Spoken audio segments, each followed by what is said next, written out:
श्री गुरुदेव दत्त. श्रीमद भगवद्गीतेवर आपलं प्रवचन सुरू आहे. मागच्या गुरुवारी 10व्या अध्यायाचं प्रवचन पूर्ण झालं. 10व्या अध्याय पूर्ण झाला आणि आता आज या गुरुवारी आपला 11वा अध्यायाचं प्रवचन आता आपण सुरू करणार आहोत. अथ एकादशोऽध्यायः. अर्जुन उवाच. मदनुग्रहाय परमं गुह्यमध्यात्मसंज्ञितं यत्त्वयोक्तं वचस्तेन मोहोऽयं विगतो मम. मदनुग्रहाय परमं गुह्यमध्यात्मसंज्ञितं यत्त्वयोक्तं वचस्तेन मोहोऽयं विगतो मम. तेव्हा अर्जुन वाच. अर्जुन म्हणतो भगवंताला, हे भगवंता, माझ्यावर तू कृपा करून मला आपण अत्यंत गुह्य असं आत्म्यासंबंधीच्या ज्ञान वचनांचा उपदेश केला आणि त्या उपदेशाने माझा हा संसार मोह संपूर्णपणे नाहीसा झाला. काय म्हणतोय अर्जुन? किती महत्वाचं गोष्ट सांगतोय तो आपला अनुभव सांगतोय. अर्जुन म्हणतो, माझ्यावर कृपा करून. एक एक शब्द एवढं महत्वाचा आहे. मला जो आपण अत्यंत गुह्य अशा आत्म्यासंबंधी वचनांचा उपदेश केला, त्या उपदेशाने माझा हा संसार मोह संपूर्ण नाहीसा झाला. तेव्हा माझ्यावर कृपा करून, महत्वाच्या गोष्टी बघा, माझ्यावर कृपा करून. कृपा हा शब्द अत्यंत महत्वाचा. जो आपण अत्यंत गुह्य, गुह्य हा शब्द अत्यंत महत्वाचा आहे. गुह्य अशा आत्म्यासंबंधी, हा आत्म्यासंबंधी हा महत्वाचा शब्द आहे. वचनांचा उपदेश केला आणि काय झालं? त्या उपदेशाने माझा हा संसार मोह संपूर्ण नाहीसा झाला. त्या उपदेशाने माझा संपूर्ण संसार मोह संपूर्ण नाहीसा झाला.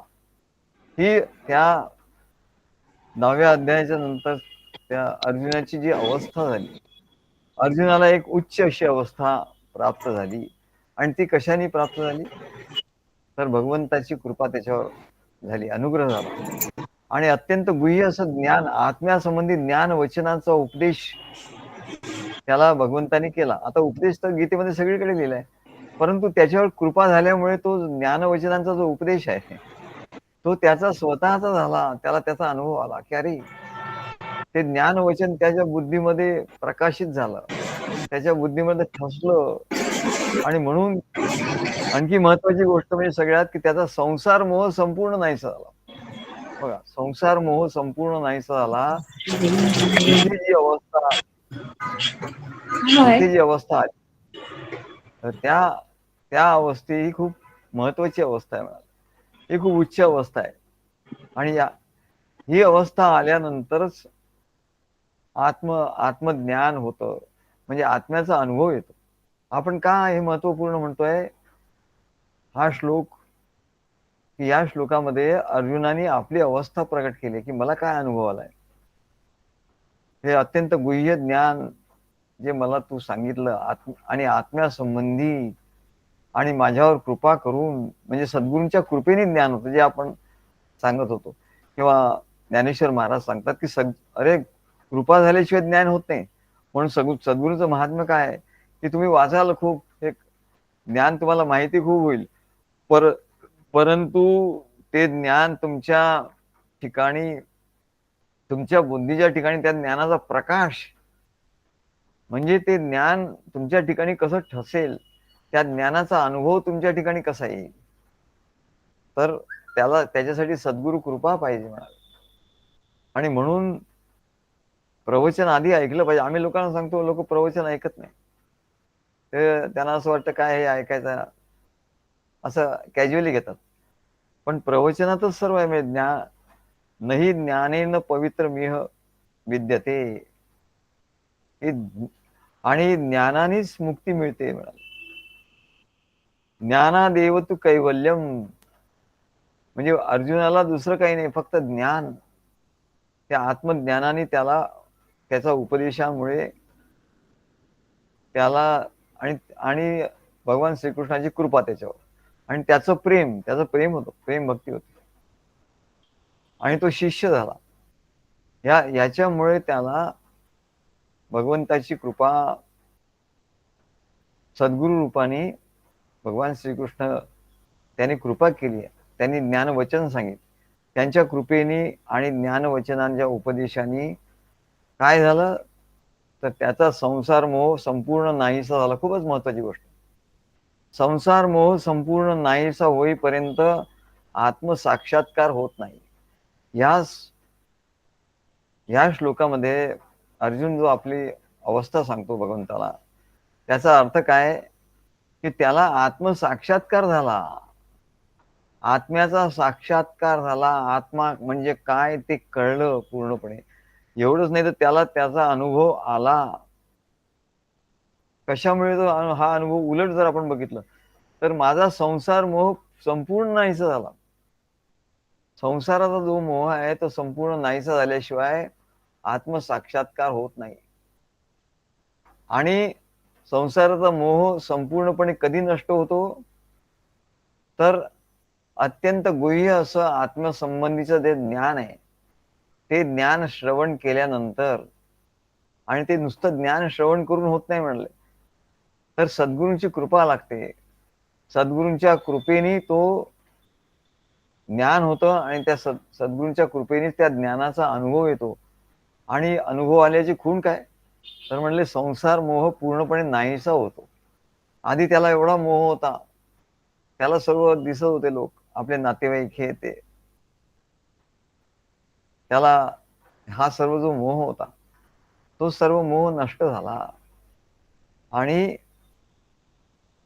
त्याच्यावर कृपा झाली. हा सर्व अनुभव त्याला आला आणि म्हणजेच त्याला आत्मसाक्षात्कार झाला. लोकांना कळत नाही साक्षात्कार म्हणजे काय.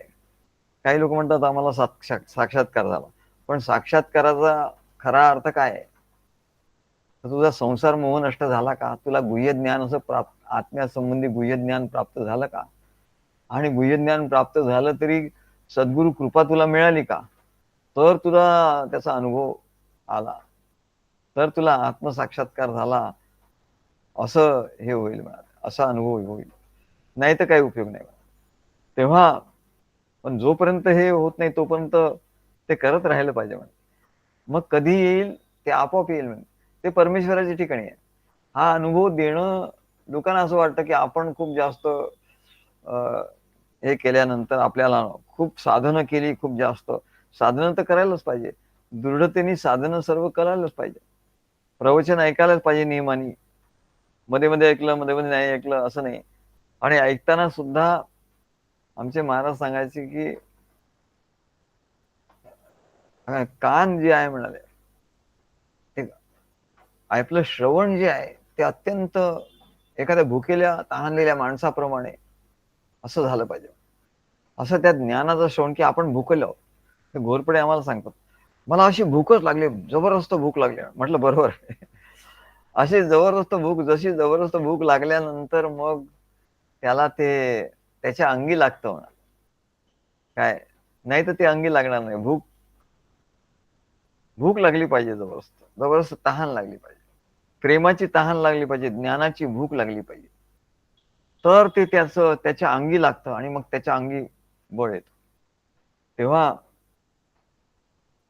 हे प्रवचन म्हणजे साधी गोष्ट नाही म्हणा, की आपण इतर प्रवचन ऐकतो असं, तसं हे प्रवचन नाही. हे प्रवचन म्हणजे प्रत्यक्ष परमात्मा, प्रत्यक्ष आत्मा आपल्या बोलतो आणि आपण ऐकतो, अशा रीतीने हे असतं म्हणा. तेव्हा पहिला शब्द जो अर्जुन म्हणाला मद अनुग्रहाय, म्हणजे माझ्यावर अनुग्रह, म्हणजे माझ्यावर कृपेचा वर्षाव, नुसती कृपा नाही, कृपेचा वर्षाव होण्यासाठी भगवंतानी गीतेचं ज्ञान सांगितलं, अर्जुनाला वर्षाव केला.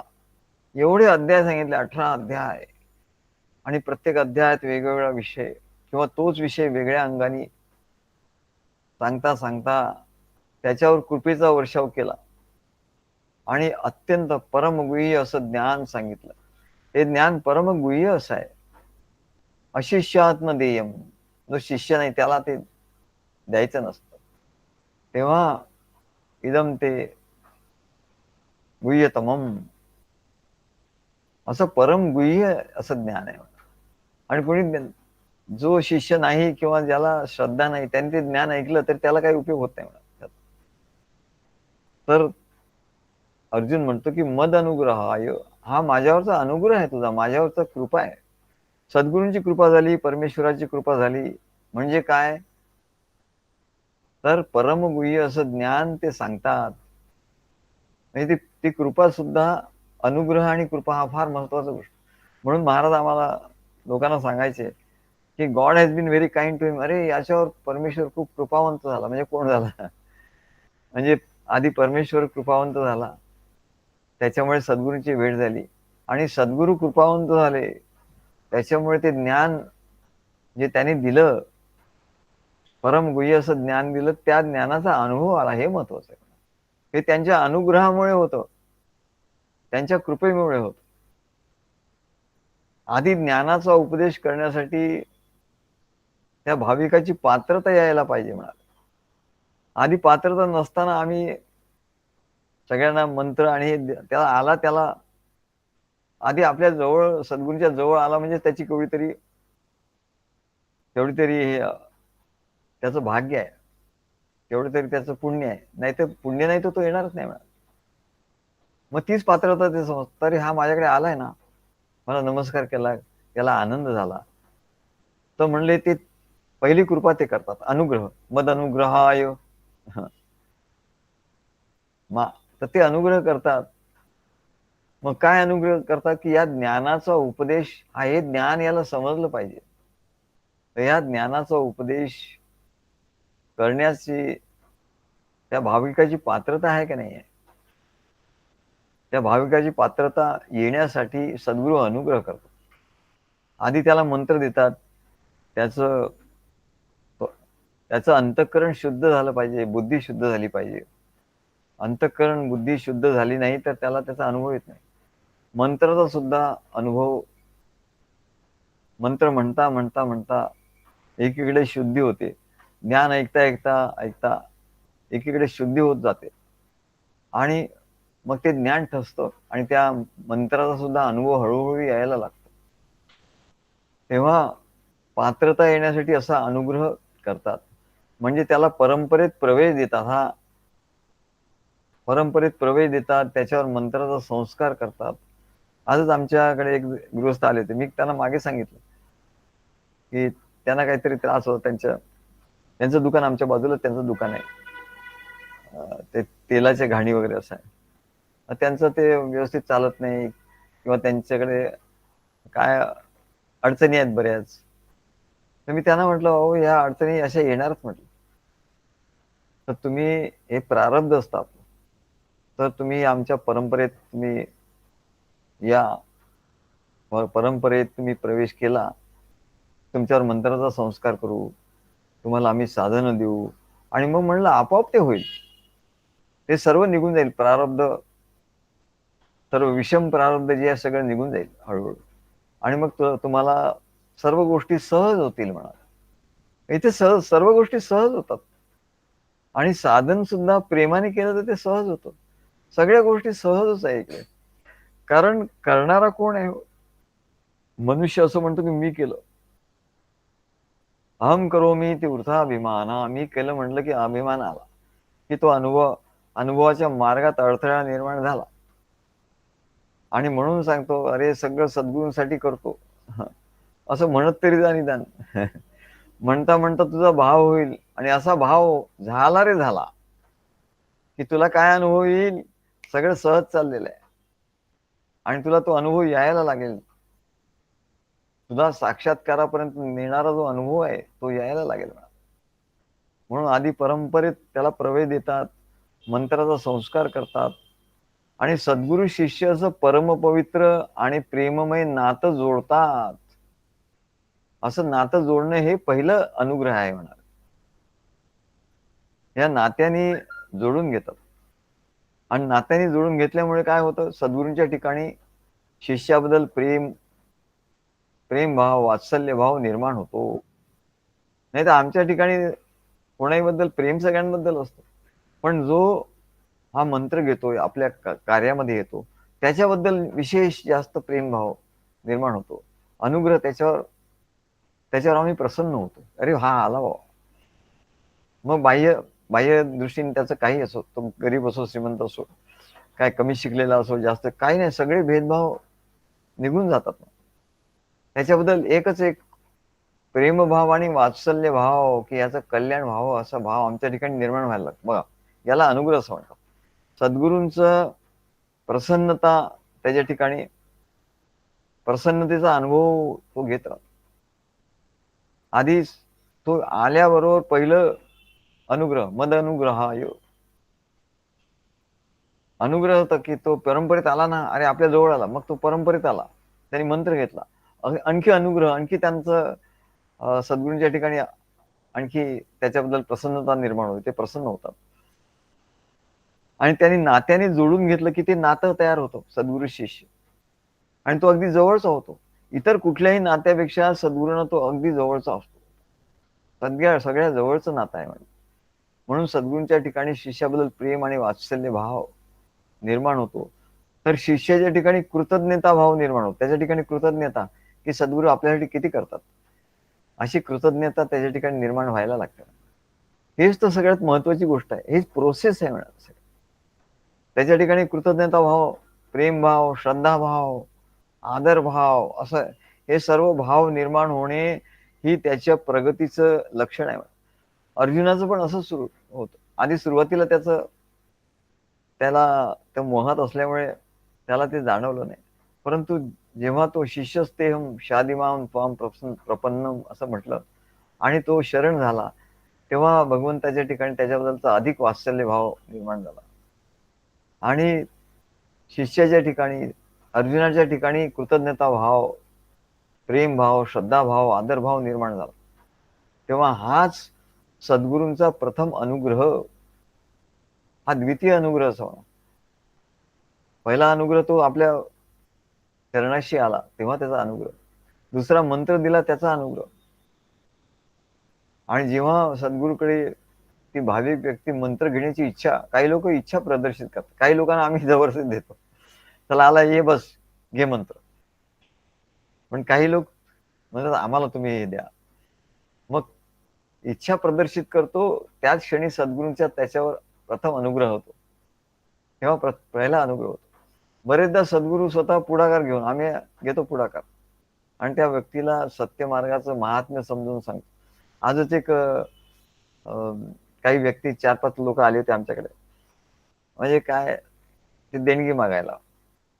तर आपल्या त्यांनी कुठे मठ बांधलेला आहे आणि आता काय ते अतिथीगृह, ते एकदम मठ बांधला की मग ते अतिथीगृह अमकं तमकं बरंच चालू होतं. मग ते त्याच्यासाठी आले होते. आम्ही त्यांना म्हटलं आत या, मग त्यांना बसवलं. मग त्यांना सांगितलं आमचं या परंपरेत आम्ही आहोत आणि आता लोक मठ बांधतात आणि तिथे काय होतं म्हणलं, नुसते येतात लोक, नमस्कार करतात जातात, काय त्यांचं काय होतं. त्यांना म्हटलं काही साधनं कोणी देऊ शकत नाही, नुसते मठ बांधून ठेवतात, पण ही परंपरा नाही, हे ज्ञान नाही, सद्गुरू शिष्य हा संप्रदाय नाही, सद्गुरू शिष्य हा हे नातं नाही, अनुग्रह कसा होईल म्हणा. मग त्यांना समजावून सांगितलं, म्हटलं तुम्हाला जर असं वाटत असेल की आपल्याकडे येणाऱ्या लोकांना खरोखरच फायदा व्हावा त्या मठामध्ये, तर तुम्ही आम्हाला सांगा, आम्ही येऊ आणि त्यांना आम्ही सर्वांना हे देऊ, मंत्र देऊ. ते आमचा टेलिफोन नंबर वगैरे त्यांनी लिहून घेतला, तर गेले. बघूया आता कधी येतात की काय. त्याचा फोन आला तर मग आपण बघू. पण असं प्रत्येक मठामध्ये असं सुरू झालं पाहिजे असं आम्हाला वाटतं. तेव्हा त्याला या सत्य मार्गाचं महात्म्य पटवून द्यावं लागतं आधी, आणि मग तो मंत्र घेऊन शिष्य होतो. ते आमच्या बाजूचे, त्यांचं तेलाच्या घाणीचे हे व्यवसाय आहे, ते आज मुद्दाम आले होते आणि म्हणले मला मंत्र घ्यायचा आहे. त्या दिवशी ते टाळमटाळ करत होते, पण आज आले. बघा, आपण सांगितलं ना त्याचा उपयोग होतो. आपण बीज पेरायचं.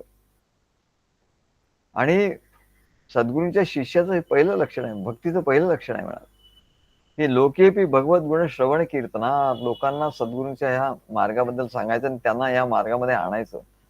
हेच तर यालाच तर संकीर्तन म्हणतात. नाम संकीर्तन म्हणजे काय? दोन गोष्टी, एक नाम आहे, एक नाम जप आहे आणि दुसरं नाम संकीर्तन आहे. तर नाम जप तर सर्व करतात, पण नाम संकीर्तन करत नाही. पण या दोन्ही गोष्टी एकमेकांना पूरक आहेत. तुमचा नाम जपामध्ये तुम्हाला आनंद का नाही होत?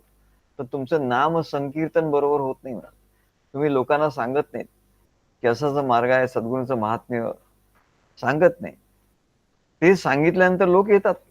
आता मी त्याला एकदाच सांगितलंच, पण त्यावेळेला तो काही त्याचा प्रतिसाद नव्हता, पण नंतर तो आला. तेव्हा असं आपण बीज पेरत राहायचं म्हणा. आणि बीज जेव्हा आपण पेरत राहतो तेव्हा ते लोक येतात. याला नाम संकीर्तन असं म्हणतात. आणि हे केवढं तरी मोठं साधन सांगितलंय भक्ती मार्गामधलं नाम संकीर्तन. कलियुगामध्ये नाम संकीर्तनाने तरुण जातात लोक. नुसतं तुम्ही लोकांना सांगित राहिलं या भक्तीचं महात्म्य, सद्गुरूंचं महात्म्य नुसतं लोकांना सांगता सांगता काय होतं, कसं तरतात. कस्तरती कस्तरती माया, तो मायेमधून तरुण जातो. केवढं अरे तो या मायेतून कसा तरुण जातो? तर म्हणाले तो लोकांना सांगता सांगता सांगता काय होतं, नामसंकीर्तनाचं महात्म्य काय आहे. अरे नामसंकीर्तन म्हणतात, पण तुम्हाला कळतं का नामसंकीर्तन म्हणजे काय? किती महात्म्य आहे. कलो नाम संकीर्तनम, हे महत्वाचं आहे म्हणलं. नाम जप आणि नाम संकीर्तन. आणि कलियुगात नाम संकीर्तन या साधना, या एका साधनानेच मायेतून पलीकडे जातो तो, आत्म्याचा अनुभव घेतो म्हणा. आता काय सांगावं तुम्हाला. मग तो मायेतून परत मायेच्या पलीकडे जातो कसा? आता जसं हे अर्जुनाची अवस्था आपण सांगतोय की तो त्याचा मोह नष्ट झाला आणि तो मायेच्या पलीकडे गेला. मायेच्या पलीकडे गेल्याशिवाय त्याला आत्मज्ञान, आत्मसाक्षात्कार होऊ शकत नाही. मग तो कशाने होतो? तर कलियुगात नाम संकीर्तनानेच होतो, भक्तीनेच होतो, बाकी कुठल्याच साधनाने होत नाही असं सांगितलंय. तेव्हा कलियुगामध्ये नाम संकीर्तन हेच साधन आहे. आणि नारद ऋषींनी आपल्या आचरणाने ते पटवून दिलंय. नारद ऋषी कुठलं साधन करतात? ते काही नाही, तंबोरी घेतात आणि चिपळ्या घेतात. श्रीनारायण जय नारायण, जय जय नारायण नारायण, श्रीनारायण जय नारायण, जय जय नारायण नारायण, असं करत फिरतात. श्रीकृष्ण गोविंद हरे मुरारे, हे नाथ नारायण वासुदेव, असं म्हणता म्हणता कोणी त्यांच्या समोर आला की बस तिथे त्यांचं ते सांगायला सुरुवात करतात. अरे काय महात्म्य आहे, सद्गुरूंचं महात्म्य काय, ईश्वराचं महात्म्य काय, महात्म्य, ज्ञान, भक्ती ते सांगायला सुरुवात करतात. आणि मग त्याला आपल्या ह्याच्यात घेतात. आणि असं सांगता सांगता काय होतं की ते मग सांगता सांगता त्याची समाधी लागते. आता आम्ही एवढं सांगता सांगताना आम्हालाच एवढं हे वाटायला लागतं. आमच्याकडे कोणी येतं, आम्ही सांगायला लागतो, एक एक तास आम्ही त्याच्याशी बोलत राहतो आणि आमची समाधी लागते आणि त्याची समाधी लागतो, तर तो झोपतो. कारण त्याला खरी ज्ञान नसल्यामुळे तो झोपतो. असे बरेच लोक आमच्याकडे झोपतात येऊन. म्हटलं याला झोप येते, हा म्हणजे याला झोप येते, ठीक आहे, म्हणजे हा समाधीत तर गेला, पण याला ज्ञान नसल्यामुळे ती समाधीची अवस्था त्याला कळली नाही, म्हणून तो झोपला. पण ठीक आहे, त्याचं चित्त ते एकाग्र झालं ना, एवढ्या पुरता तरी त्याला उपयोग झाला. आणि आपली अवस्था काय होते, आपण त्या मायेच्या पलीकडे जातो. नामसंकीर्तन आपल्या ठिकाणी परमेश्वराचं महात्म्य एवढं प्रगट होतं, आपण सांगता सांगता सांगता. महाराजांनी जेव्हा आम्हाला हे साधन दिलं तेव्हा महाराजांनी सांगितलं, दुसरे महाराजांचे एक शिष्य होते, ते रिझर्व्ह बँकेत मोठ्या ऑफिसरच्या पदावर होते आणि ठाण्याला ते मेघदूत सोसायटीत राहत होते. नाना जोशी नाव होतं, जोशी लोक, तर त्यांचं नाव होतं नाना जोशी. तर त्यांच्याकडे महाराज आमच्याकडे आले, आमच्या घरी. आम्हाला सांगितलं नव्हतं आधी महाराजांनी, की म्हणजे मी तुझ्याकडे येणार आहे म्हटलं. आणि ते त्यांचे राणे म्हणून शिष्य होते, ते मोठे बिझनेसमॅन होते. त्यांच्या गाडीमधून महाराज आले आमच्याकडे. आधी आमच्या घरी थांबले ते बराच वेळ. आणि नंतर मग ते म्हणले चल आपण जाऊया. आमच्या मंडळी आम्हाला घेऊन ते महाराज गेले. कुठे? ते नाना जोशीकडे जायचं आहे म्हणाले. आम्हाला काही माहित नाही. महाराजांनी म्हटलं त्यांच्या गाडीत बसून आपण जायचं. तर कांजूरमार्गवरून आम्ही ठाण्याला गेलो. मग त्यांच्या घरी गेल्यानंतर महाराजांनी सांगितलं की आजपासून इथे त्यांना पण माहिती नव्हतं. त्यांना पण महाराजांनी सांगितलं होतं. म्हणले आजपासून तुमच्याकडे कार्यक्रम सुरू करायचा म्हणाल.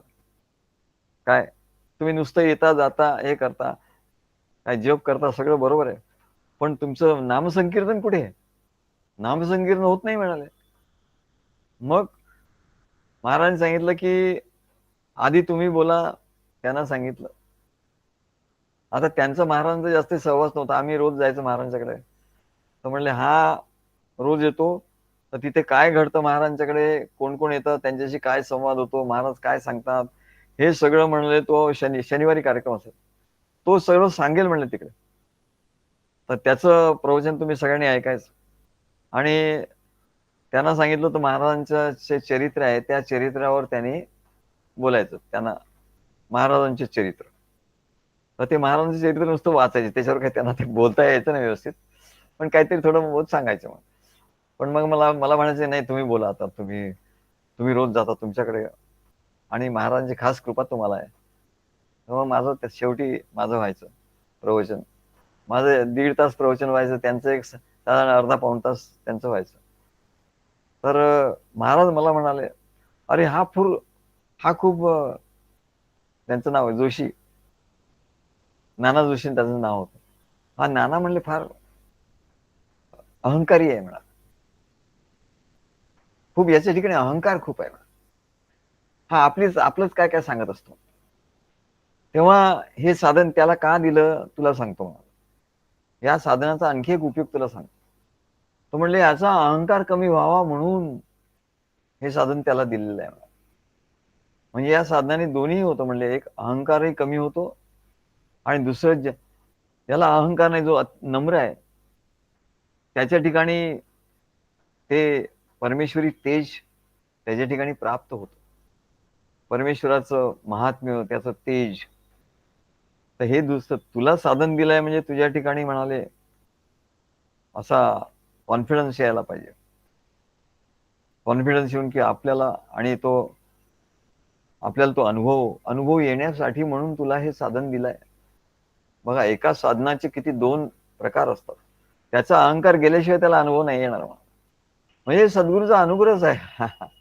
की आमच्यावर अनुग्रह कसा झाला, जसं अर्जुनाने सांगितलं की अनुग्रहाने, हे भगवंता तुझ्या अनुग्रहाने, मद अनुग्रहाय परमम गुह्यम अध्यात्म संज्ञितम, अध्यात्म नावाचं गुह्य असं ज्ञान, मद अनुग्रहाय परमम गुह्यम अध्यात्म संज्ञितम, परम गुह्य असं अध्यात्म नावाचं हे ज्ञान, यत्वयोक्तम,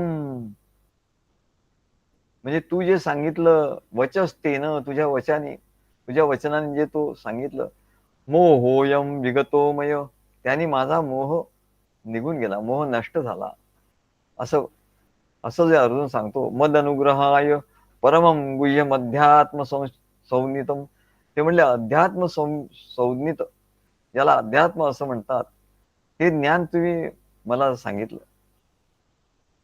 आणि त्याच्यामुळे माझा मोह नष्ट झाला. ते साक्षात्काराच्या मार्गाकडे तो जायला तयार झाला. त्याचा मोह नष्ट झाला, त्याचा अहंकार नष्ट झाला. कारण या अहंकार, मोह ह्या गोष्टी त्याच्या मार्गात येत असतात, तोपर्यंत त्याला त्या आत्मसाक्षात्काराचा अनुभव नाही येत. जसं अर्जुनाला त्याचा मोह होता आणि त्याला अहंकारही होता, तेव्हा म्हणले त्या अहंकारातून तो बाहेर पडला जेव्हा तो सद्गुरूंना पूर्ण शरणागती त्यांनी दिली, तेव्हा त्या अहंकारातून तो बाहेर पडला आणि मोहातूनही तो बाहेर पडला. आणि मग त्याला ज्ञान जेव्हा सांगितलं आणि त्याच्यावर जेव्हा अनुग्रह केला, तेव्हा ते ज्ञान, एक असा दिवस आला या 10व्या अध्यायाच्या नंतर, असा क्षण आला की त्याला मोह पूर्णपणे नष्ट झाला आणि त्याला ते आत्मसाक्षात्कार झाला. जे ज्ञान दिलं त्याचा साक्षात्कार झाला. फारच गूढ अशी गोष्ट आहे. आता लोक गीता वाचतात, पण त्याच्यात हे जे गूढ आहे हे कुठल्या गीतेच्या पुस्तकात निघणार नाही, दिसणार नाही. हे गुह्य आम्हाला सांगता आता आम्ही असं बोलता आम्हाला ते स्फुरण होतं. त्या आत्मा आमच्या ठिकाणी बोलतो, सद्गुरू आमच्या ठिकाणी बोलतात. आम्हाला आता एकदम अरे असं आहे. हे साधन, आता ही जी मी तुम्हाला गोष्ट सांगितली, ही आत्ता माझ्या ठिकाणी येईल, मी काही ठरवलं नव्हतं, पण ती सहज ओघात आली. तो तो अनुभव येतो, ते वचन, तो तिथला विषय आणि आमचा अनुभव, असा पटकन तो अनुभव येत असतो. म्हणून ही त्यांची कृपा आहे सद्गुरूंची, की त्यांनी असे अनुभव अनेक आम्हाला आणून दिले त्यांच्या सहवासामध्ये, आणि तो पटकन तो असा अनुभव येतो. आणि इतरांना नुसतं ते पुस्तकी ज्ञान असतं, त्याच्यामुळे त्यांना तो अनुभव अनुभवाचं ज्ञान त्यांना सांगता येत नाही. आणि म्हणून अनुग्रह म्हणजे काय त्यांना ते कळत नाही. नुसता अनुग्रह म्हणजे काय, हा मला सद्गुरूंनी अनुग्रह दिला, अमुक माझे सद्गुरू होते, आज मगाशी ते आले होते, ते म्हणले की आम्हाला यांनी अनुग्रह दिला, कोण ते बाबा होते,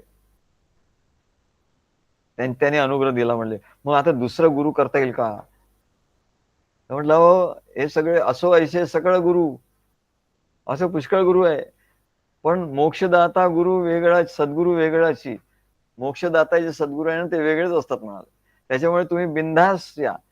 अहो, बालमंदिराचे शिक्षक असतात, मिडल स्कूलचे शिक्षक असतात, हायस्कूलचे शिक्षक असतात, कॉलेजचे शिक्षक असतात, आणि पीएचडीचा गाईड असतो शेवटी. त्याच्या पुढे कोणी नसतं म्हणलं. तसं पीएचडी, आम्ही पीएचडीचे गाईड आहोत. काय सद्गुरू म्हणजे पीएचडीचे गाईड. आता इथे इथे तुला खरं त्या पीएचडीचा अनुभव येणार आहे मला. तेव्हा आत्मसाक्षात्काराचा तुला अनुभव घ्यायचा आहे, तर इथेच येणार, दुसरीकडे नाही येणार. मग आता पण तुला अनुभव का नाही आला? मग तुला या अडचणी काय येतात? मग तू रडतोस काय संसारामध्ये? मग असं झालंच नसतं. खरं त्यांचा अनुग्रह झाला असता तर असं व्हायलाच नको होतं. तेव्हा म्हटलं, तुम्ही बिनधक्कत सोडा. काही त्यांचा क्रोध होणार नाही, राग ते करणार नाहीत, कारण मी इकडे आहो, मी इकडे आहे म्हटलं. कोणाचा काही राग झाला तर मी इकडे आहे. ते सांभाळून घेणार म्हटलं. काय, प्रत्यक्ष परमेश्वर जरी रागावला तुझ्यावर, तरी तू माझ्याकडे आला तर मी त्याचा, तो परमेश्वर सुद्धा तो क्रोध करत नाही. हा सद्गुरूंकडे गेला ना, बस झाला आता. म्हणजे याला काय करायचं? परमेश्वर सुद्धा काय करत नाही, तर म्हणलं तू त्या गुरूंचं काय सांगतो? पण असं पायरी पायरीनेच यावं लागतं. म्हणलं बरोबर आहे, तू पायरी पायरीनेच आलास, हे बरोबर आहे, पण आता ही शेवटची पायरी लक्षात ठेव. मग त्याला लक्षात आलं, हा म्हटलं बिंदासपणे तू ये. तुला अनुभव आला नाही ना आतापर्यंत, तुझा संसार आहे तसाच, रडगाण तुझं तसंच आहे ना, मग आमच्याकडे आल्यानंतर असं नाही होतं म्हणलं. काय तेव्हा, अरे, नाम संकीर्तन. आता नाम संकीर्तन म्हणून लोक कसं करतात, आता इतर त्या संप्रदायामध्ये कोणतं हे असतात, हरे राम हरे कृष्णवाले, ते नाम संकीर्तन म्हणजे त्यांना असं वाटतं की कीर्तन म्हणजे ते मृदुंग, टाळ आणि ते रस्त्यावरून जात असं नाम संकीर्तन करायचं. तसं नाम संकीर्तन त्याला नाही म्हणाले. नाम संकीर्तन म्हणजे, ते नाम संकीर्तन तो एक भाग आहे, ते भजन आहे. पण म्हणजे नाम संकीर्तन, सम म्हणजे हा प्रत्यय जो आहे ना, सर्व बाजूनी पूर्ण, सर्व बाजूनी सर्वांगाने परिपूर्ण असं कीर्तन. म्हणजे त्यात प्रेम आहे, भक्ती आहे, ज्ञान आहे, आणि सद्गुरूंचा अनुग्रह आहे, आणि त्याला आलेला अनुभव आहे. हे सर्व मिळून संकीर्तन, सम म्हणजे सर्व बाजूनी संपूर्ण संकीर्तन. तेव्हा नाम संकीर्तन म्हणजे नुसते ते आपल्या रस्त्याने वाजत वाजत जायचं, आणि मोठे शेंडे ठेवायची, आणि भस्म हे लावायचं, आणि भगवे कपडे घालायचे, म्हणजे नाम संकीर्तन नाहीये. नाम संकीर्तन महाराजांनी आम्हाला सद्गुरू कसे देतात सांगितलं, इथे बसा, पाठ घ्या, पाठावर बसा, आणि तिथे सद्गुरूंचं महात्म्य सांगा. तेव्हा आम्ही तिकडे सुरुवात केली, मग सगळे ऐकायचे, आणि ते सुद्धा ऐकायचे. ते म्हणले, तुमच्यामुळे आम्हाला ऐकायला मिळतो. म्हणले आम्ही काय नाही, मी तर म्हणले ग्रंथ वाचतो, पण तुमचं महाराजांचं एवढं हे, एवढी कृपा तुमच्यावर, एवढा अनुग्रह. आणि ते 1.5 तास माझं तिकडे मेघदूत सोसायटी नाव तर मेघदूत. तर तिथे महाराज आम्हाला कुठे कुठे फिरवलं म्हणले. ते म्हणले नारदांसारखं आमचं आहे, आम्ही एका ठिकाणी नाही बसलो कधी. आम्ही पवईला होतो, ठाण्याला होतो, ठाण्याला मेघदूत सोसायटीत होतो, पार्ल्यालाही महाराजांनी आम्हाला साधन दिलं होतं. पार्ल्याला होतो, ठाण्याला 2 ठिकाणी होतो. पार्ल्याला होते, महाराजांचे शिष्य होते, ते एक मोठे बिझनेसमॅन होते, आणि त्यांचं सोने चांदीचं दुकान होतं, मोठं शॉप होतं, आणि त्यांचा बंगला होता, आणि तिथे कार्यक्रम व्हायचा त्यांचा. ते पण करायचे. आणि मग मला मला पण तिथे सांगितलं होतं.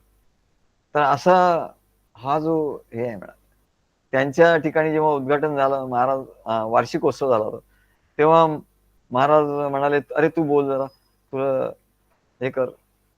तर तेव्हा ते म्हणजे पद झालं होतं माझं, "घन बरसत ती शीतल धारा." ते मी म्हटलं तर महाराज एवढा आनंद झाला होता. एवढे ते प्रसन्न झाले होते. हे असे हे याला अनुभव असं म्हणतात. अनुभवाचं ज्ञान याला नामसंकीर्तन म्हणतात. अरे नामसंकीर्तनाने काय होतं? तर माया माया दूर होऊन जाते म्हणाले. अहंकार दूर होऊन जातो. नाहीतर तो अहंकार जात नाही म्हणाले. त्या अहंकाराचे तुकडे-तुकडे होतात आणि तो विरून जातो अहंकार. माया दूर होते म्हणाले या नामसंकीर्तनाने. आणि म्हणून हे नामसंकीर्तन एवढे 50 वर्ष आम्ही कसं घडतंय ते हा सद्गुरूंचा अनुग्रह आहे. नाहीतर एवढं कसं घडणार हो? मला एवढं आश्चर्य वाटतं. आमच्या आमच्या आमच्या सद्गुरूंचा एवढा अनुग्रह आहे, की हे एवढे वर्ष अखंडपणे चालू आहे. अखंडपणे आणि ते संपत नाही म्हणे. हा एक सागरच आहे. आणि म्हणून याला अनुग्रह असं म्हणतात. सद्गुरूंचा त्याच्यावर असा अनुग्रह होतो. आणि सद्गुरू या सत्याला त्या व्यक्तीला सत्य मार्गाचं महात्म्य पटवून देतात. आणि मग तो मंत्र देतात. आणि तो मंत्र घेऊन तो शिष्य होतो. मग तो शिष्य होतो तेव्हा हा सद्गुरूंचा अनुग्रह होतो त्याच्यावर दुसरा. अनुग्रह सुद्धा पायरी-पायरीने होतो. एकदम सगळा पूर्ण अनुग्रह होत नाही म्हणा. मग तो शिष्य होतो. तो दुसरा अनुग्रह. त्याच्यानंतर म्हणाले असा अनुग्रह त्याच्यावर होत असतो. पायरी-पायरीने होत असतो. मग त्याला साधन देतात. एक-एक साधन त्याला देतात. जपाचं साधन, मंत्राचं साधन देतात. सहवासाचं साधन देतात. जो नित्य नेहमी जो नित्य नेहमी सहवासात असतो, त्याला ते असं निरूपणाचं, प्रवचनाचं साधन देतात. आणि त्याच्यातून त्याचं नामसंकीर्तन तयार होतं. आणि त्या नामसंकीर्तनातून त्याचा सर्व अहंकार, मोह सर्व ते विरघळायला सुरुवात होते म्हणा. तेव्हा ते सांगतात, की त्याच्यावर अनुग्रह होतो. मंगळवारी आम्ही तो विवेक सावंत आला होता. विवेक सावंत आणि रामेश्वरी राळे यांनी पार्टनरशिपमध्ये असं ते तिकडे दुकान सुरू केलंय शॉप. कोपर खैरणेला. मग त्या दिवशी आला मला घेऊन गेला गाडीमध्ये आणि परत आणून पोहोचवलं. मी त्याला म्हटलं, "अरे कशाला तू मला गाडी बुक करून दे, मी जातो." तो म्हणला, "नाही, नाही, मी तुमच्याबरोबर येतो" म्हणले. मग तो इथे आला बरं. इथे सुद्धा तो बराच वेळ बसला. आमचं बोलणं चालूच होतं. गाडीतही चालू होतं. इथे आल्यावरही बोलणं सुरूच होतं. इथे आल्यावर तो एक दीड दीड तास बसला. मग त्या रामेश्वरीचा त्याला फोन आला आणि तिने सांगितलं, की सद्गुरूंनी उद्घाटन केलं आणि यज्ञ केला. आम्ही तिथे यज्ञ केला. आणि म्हणले संध्याकाळी एवढी झुंबड उडाली त्यांच्या दुकानाच्या तिथे, की म्हणले सर्व माल संपून गेला म्हणा. सर्व जे काही सामान आणलं होतं, ते सगळं संपून गेलं. आणि म्हणाले, "काय?" बऱ्याच लोकांना परत जावं लागलं. एवढं हे झालं म्हटलं. त्यांनी तिथे भाकरी तयार करण्यासाठी यंत्र आणलं होतं. इतकं छान यंत्र, इतकी छान भाकरी होती हो. अशी अशी फुगली होती मस्त. टम्म फुगलेली भाकरी मी कधी भाकरी फुगलेली बघितली नाही. वाह! वाह! छान. मग आम्ही त्या दुकानातली पहिल्या गिरायकाची पहिली भाकरी आम्ही खाल्ली.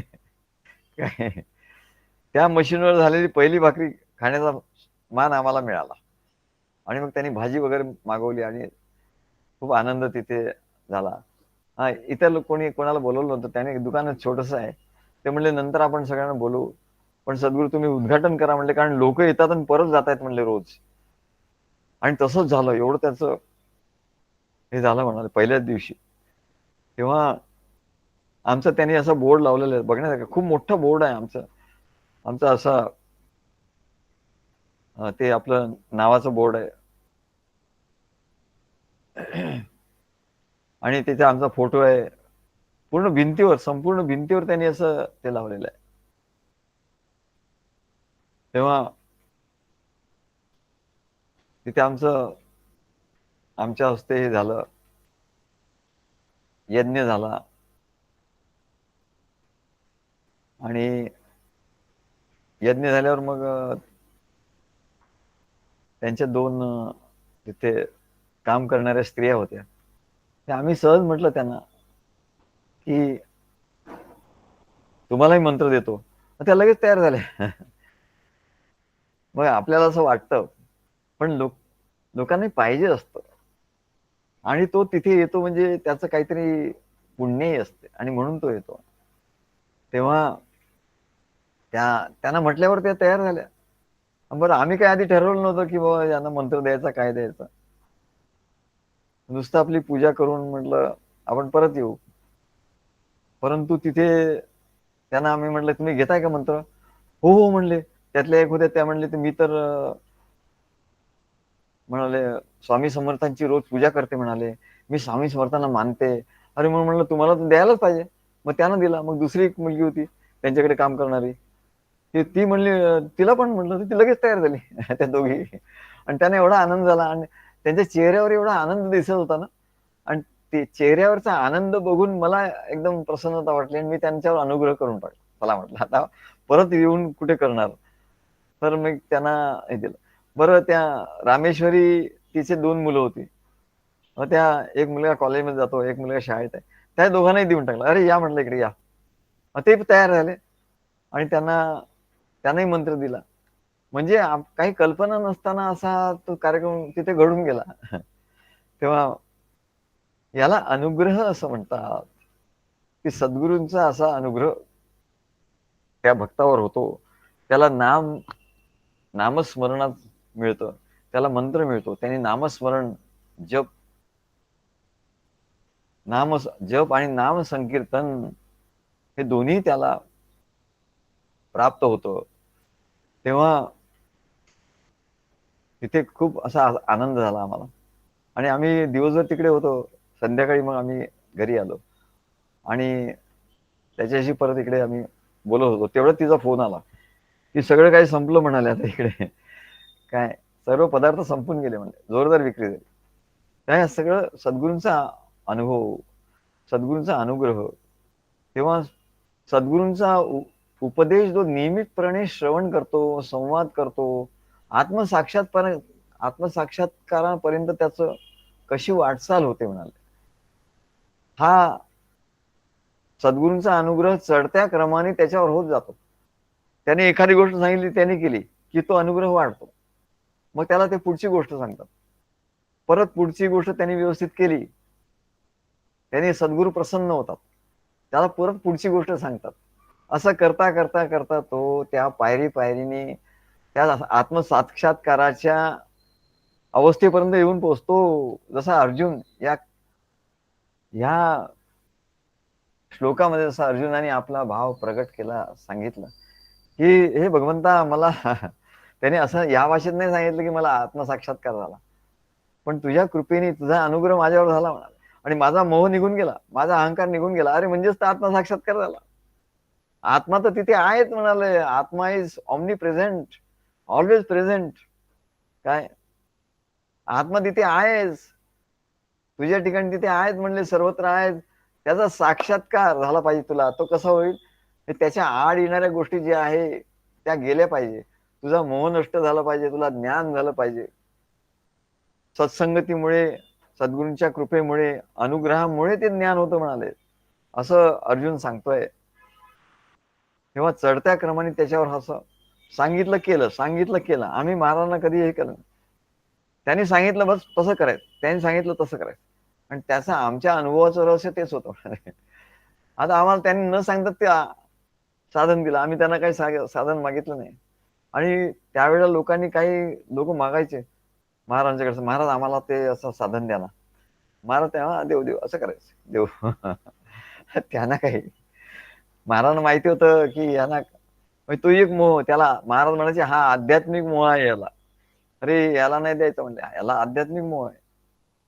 हा त्या साधनाचं निमित्त करून त्याच्या मनातल्या जो मोह आहे म्हणाले, त्या मोहाने तो प्रेरित होईल आणि काही भलतीच गोष्ट करेल, तर याला नाही द्यायचं.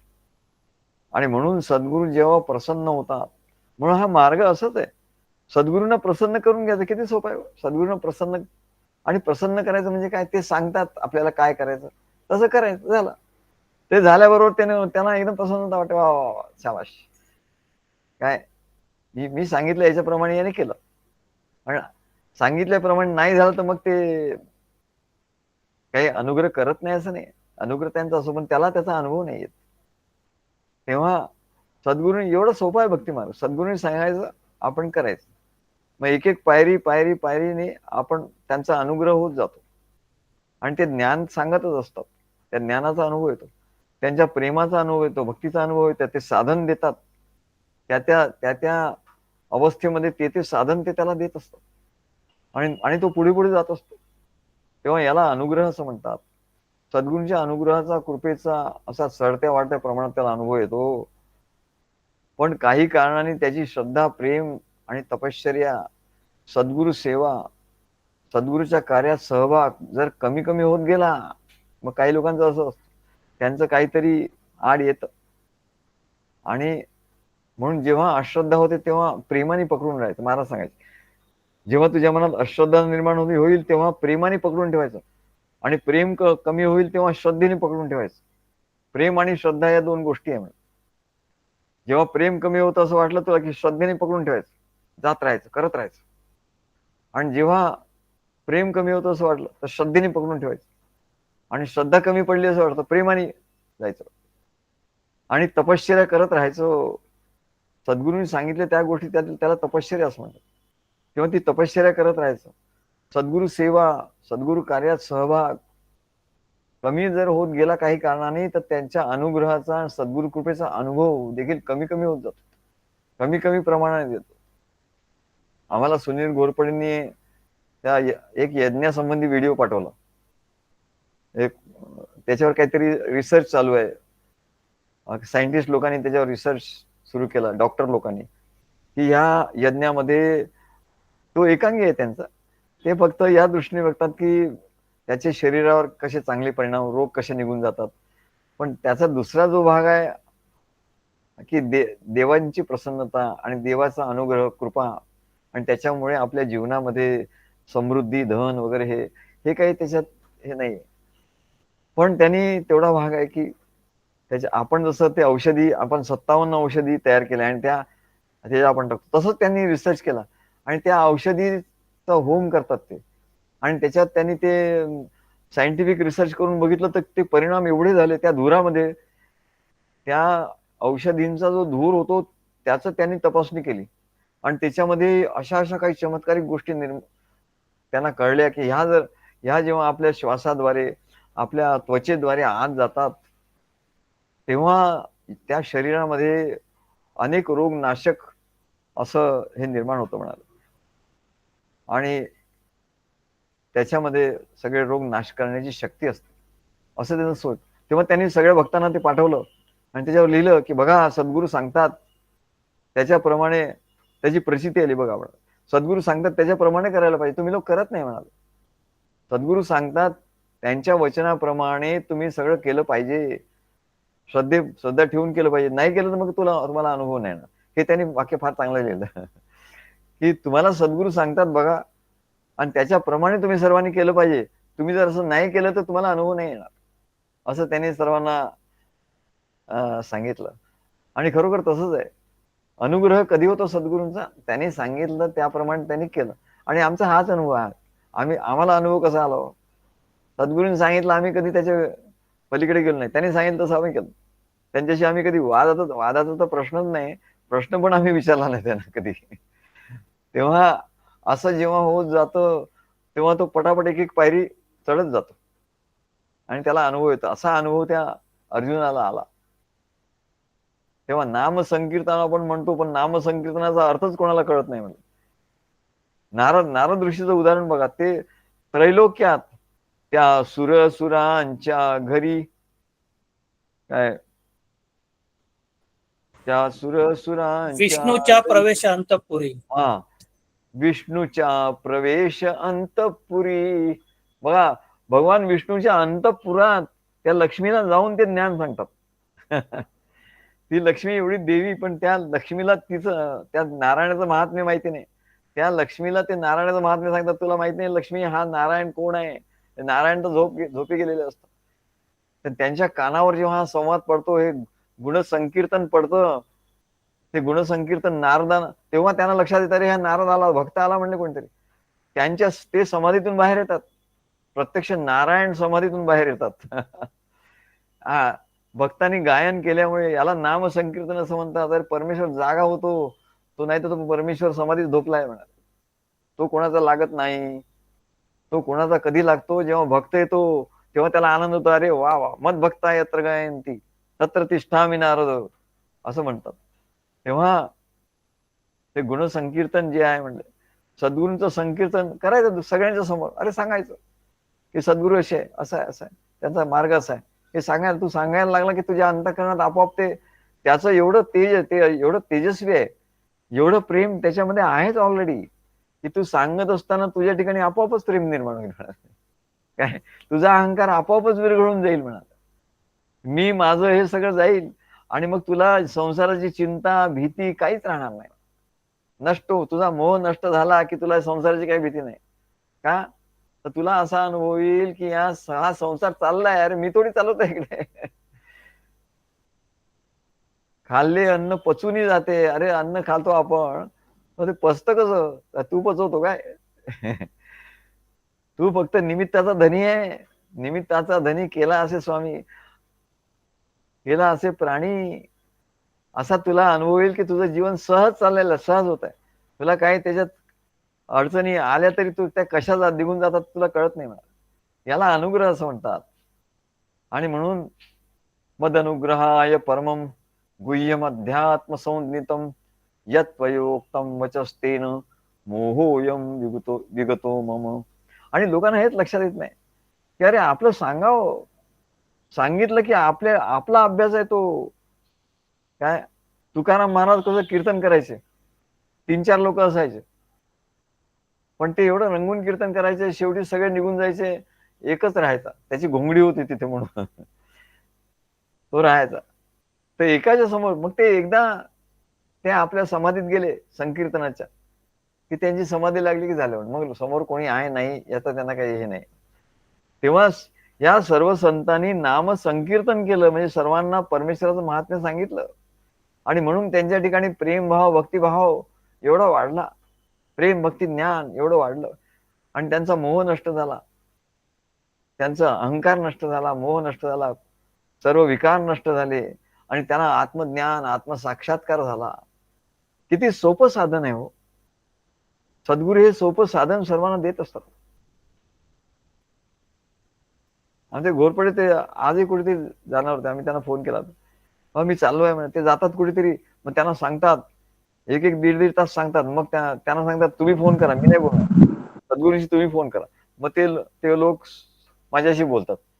मग माझ्याशी एक अर्धा पाऊण तास बोललं की मग ते तयार होतात की हा असं त्यांचं ते. तर केले तुका झाले माका. अरे सद्गुरूंच्या कार्यासाठी आपण करतो, पण ते आपल्याला त्याचा उपयोग होतो.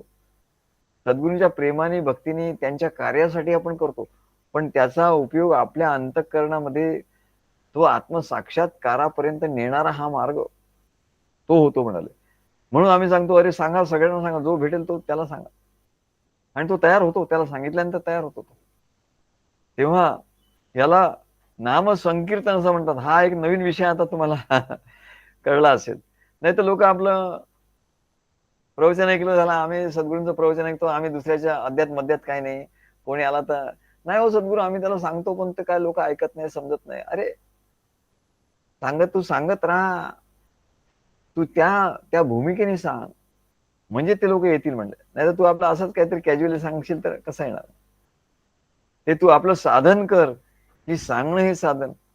म्हणून तर ते नारद ऋषी सगळी सुर असुरांच्या घरी जातात, पाताळापर्यंत जातात, स्वर्गातही जातात, ब्रह्मलोकात जातात, म्हणजे 14 भुवनाच्या ब्रह्मांडामध्ये ते फिरत असतात आणि ते नाम संकीर्तन करत असतात, तंबोरीवर चालू, आणि जो भेटला त्याला ते सांगत असतात. हेच तर त्यांचं साधन आहे म्हणले. आणि म्हणून तर ते एवढे महाऋषी झाले, एवढे महान भगवत भक्त झाले, म्हणून तर त्यांना एवढा आत्मसाक्षात्कार झाला. त्यांनी लक्ष्मीला सुद्धा महात्म्य सांगितलं, ज्ञान दिलं. लक्ष्मीचे सद्गुरू ते होते, शेषाचे लक्ष्मीचे सद्गुरू होते ते नारद ऋषी. भगवान नारायण त्यांनी नाम संकीर्तन सुरू केलं की भगवान नारायण उठायचे आपल्या समाधीतून. तेव्हा असा हा मार्ग आहे म्हणा. म्हणून भगवंताचा मद अनुग्रहाय परमम गुह्यम अध्यात्म संनितम, हे गुह्य आहे म्हणा. वैष्णवांचे गुह्य काढले निवडून. आज आम्ही तुम्हाला गुह्य सांगितलं वैष्णवांचं. वैष्णव म्हणजे काय, कसा असतो. वैष्णवांचे गुह्य काढले निवडून काढलं काय. आणि हे आम्हाला कसं कळलं, बोलता बोलता एकदम कळलं. आता आमच्या सद्गुरूंनी आम्हाला हे साधन दिलं. त्या साधनामध्ये काय होतं, आपोआप असा तो आत्मसाक्षात्कार होतो. आणि त्या आत्मसाक्षात्कारामधून तो आत्मा स्वतः बोलतो. हे आत्म्याचं संगीत आहे म्हणा. तो आत्मा स्वतः बोलतो, आम्ही नाही बोलत. आम्ही बोलता बोलता तो आत्माच बोलायला लागतो. आत बसले त्याला एवढा आनंद होतो, मग तो बोलतो.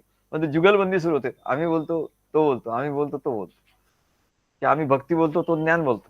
ज्ञान तो सांगतो. आत्मा म्हणजे काय, आमचे सद्गुरूच. ते आत बसले, ते ज्ञान सांगतात. आम्ही त्यांची प्रेम भक्ती सांगितली की ते आम्हाला ज्ञान सांगतात आतून. आणि ते आम्ही भक्तांना सांगतो.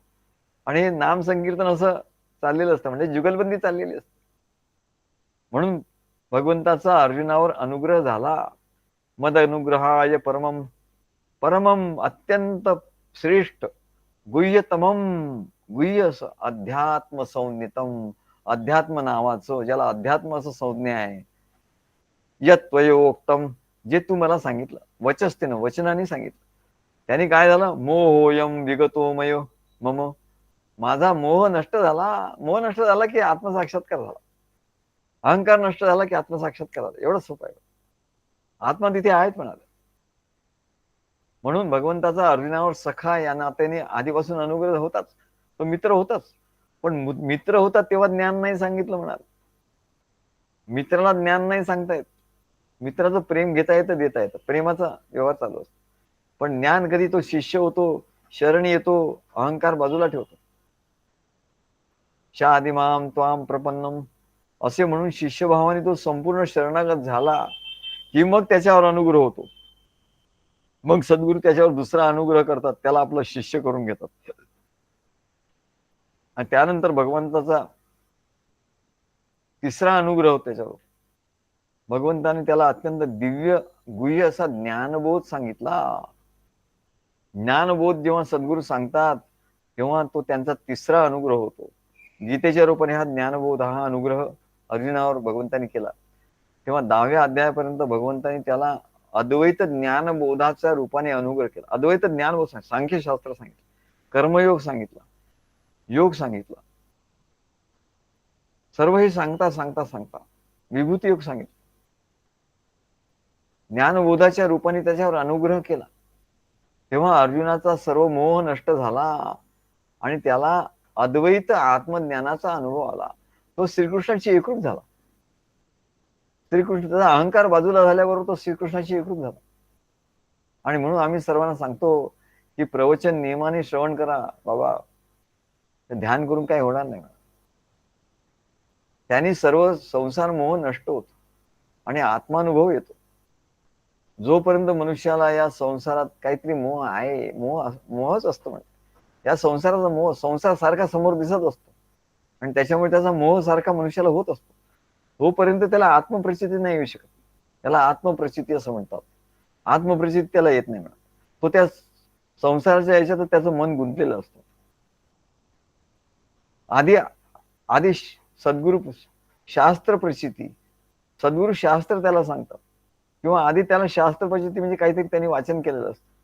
मग सद्गुरू भेटले की त्याला सद्गुरू प्रचिती येतात आणि मग सद्गुरू शास्त्र त्याला परत सांगतात, आत्मज्ञान सांगतात. मग त्याला सद्गुरू प्रचिती येते आणि मग सद्गुरू प्रचिती झाली की मग ते ज्ञान त्याचं स्वतःचं, मोह नष्ट झाला आणि अहंकार नष्ट झाला, वासना नष्ट झाल्या की त्याला आत्मप्रचिती, ते आत्मसाक्षात्कार येतो. म्हणजे शास्त्र प्रचिती, सद्गुरु प्रचिती आणि आत्मप्रचिती याच मार्गाने त्याला जावं लागतं. तेव्हा सद्गुरु प्रचितीने त्याला आत्मज्ञानाची प्राप्ती होते. त्याला सर्व विषयांशी, संसाराशी मोहाने असणारा त्याचा जो संघ आहे तो नष्ट होतो.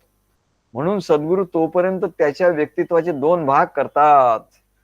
आता त्याला या अनुभव यायचा तर हा आमचा अनुभव आहे. आमचा अनुभव आम्ही सांगितला याचा. आम्हाला काय कुठल्या कुठल्या ग्रंथातून आम्ही सांगितलं नाही. हे आमच्या अनुभवाचं ज्ञान आहे की त्याच्या व्यक्तित्वाचे दोन भाग करतात. त्याचा दोन भाग आहे म्हणा. त्या शिष्याच्या व्यक्तित्वाचे ते दोन भाग करतात. एक जीवभाव आणि दुसरा भक्तभाव. ते म्हणतात हा तू जीव आहे, तुझा हा जीवभाव आहे. कधी काही झालं तर तो म्हणतात अरे हा जीवभाव प्रगट झाला तुझा. जीवभाव म्हणजे काय? तर अज्ञान. तुझा अज्ञानाचं आवरण तुझ्या ठिकाणी आहे. तू जीव आहे, माझा अंश आहे, बरोबर आहे.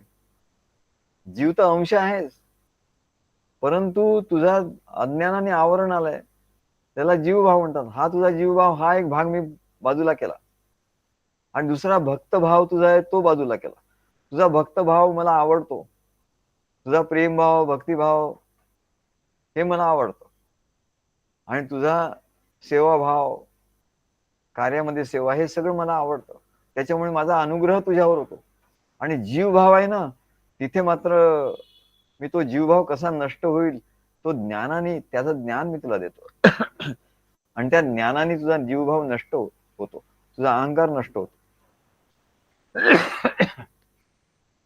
तेव्हा तो अनुग्रह आहे म्हणा. दोन्ही अनुग्रहच आहे. सद्गुरू ज्ञान सांगितलं की त्याला थोडस दिवसल्यासारखं होतं. सद्गुरू हे सांगू नका असतो म्हणतो, हेच सांगू नका. दिवसल्यासारखं त्याला एकदम ते सांगू नका असतो. अरे सांगू नको नाही, ते महत्वाचं आहे. दोन भाग केले तुझे मी आता, जीवभाव आणि भक्तभाव. तर भक्तभाव हा मी धरून ठेवलाय तुझा. हा आमचा अनुभव आहे. आमच्या सद्गुरूने आम्हाला कसं घडवलं हा अनुभव आम्ही तुम्हाला सांगतो. की जीवभाव त्याचा वेगळा आणि भक्तभाव.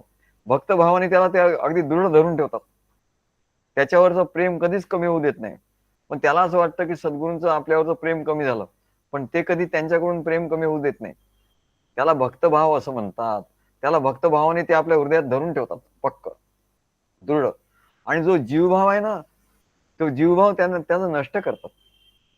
त्याचा अहंकार, जीवभाव त्याचा अहंकार, अज्ञान आणि अहंकार म्हणजे जीवभाव, तो तो नष्ट करतात. हे आम्हाला लक्षात आलं एकदा. अरे महाराज काय करतायत आपल्यासाठी. तर आमच्या लक्षात आलं की आपले दोन भाग केले त्यांनी. आमच्या लक्षात आलं, आम्हाला अनुभव आला. असा अनुभव येत जातो ना.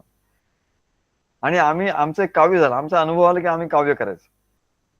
आम्ही काव्य केलं आणि मग मग कार्यक्रम असला की महाराज आम्हाला आमचं भाषण, सगळ्यात शेवटी आमचं भाषण असेल.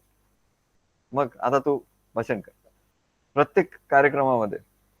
मग आमचं भाषण तेच आमचा जो अनुभव असतो तो काव्यात आम्ही बांधलेला असायचा, तो आम्ही सांगायचो. मग एकदा आम्ही सांगितलं, विपरीत मम धरी तू हरी विपरीत भावना धरितो. हे आर्यवृत्तामध्ये आमचं काव्य झालं. मोठं काव्य पुष्कळ, त्याच्यात 2 ओळी, त्या अनुभवाच्या 2 ओळी. विपरीत मम धरी तू हरी विपरीत भावना धरितो. मी अन मम जीव भावा गुरुराया वेग वेगळा करीतो. विपरीत मम धरी तू हरी विपरीत भावना धरितो. मी अन मम जीव भावा गुरुराया वेग वेगळा करीतो. महाराजांच्या ठिकाणी आम्हाला हा अनुभव आम्ही घेतला. अरे हा अनुभव आहे त्या पायरीवर. अरे ही महत्वाची पायरी आहे. त्या पायरीवर महाराजांनी आम्हाला आणून ठेवलं की अरे आता तुझा जीवभाव आणि हा तुझा भक्तभाव हे 2 वेगळे करतो. भक्तभाव तुम्ही धरून ठेवतो प्रेमाने की तू जाऊ शकणार नाही.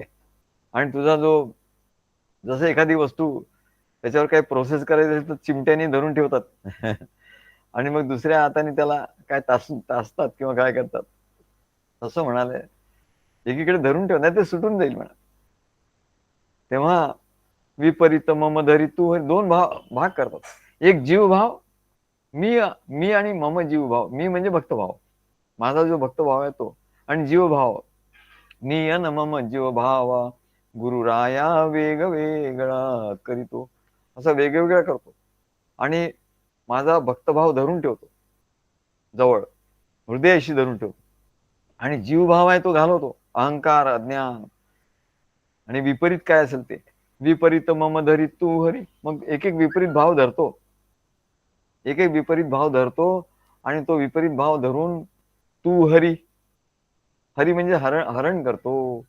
विपरीत मम धरी तू हरी, एका हरीचा अर्थ श्रीहरी सद्गुरु, आणि दुसऱ्या हरीचा अर्थ हरण करणारा. तू हरी विपरीत भावना धरितो.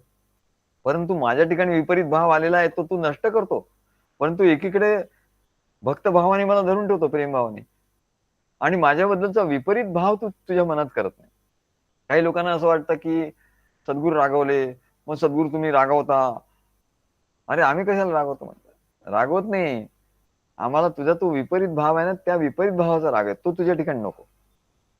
तुझ्यावर नाही रागवत आम्ही, तुला तर आम्ही पकडून ठेवलंय. तू हरी विपरीत भावना धरितो. विपरीत भाव आम्ही कोणाबद्दल धरत नाही, पण त्याच्या ठिकाणचा जो विपरीत भाव आहे तो घालवतो. आणि मग काय करतो? मी न मम जीव भावा गुरुराया वेग वेगळा करीतो, असं तू वेगवेगळा करतो. तेव्हा महाराजांनी एक ओळ त्याच्यावर सांगितली.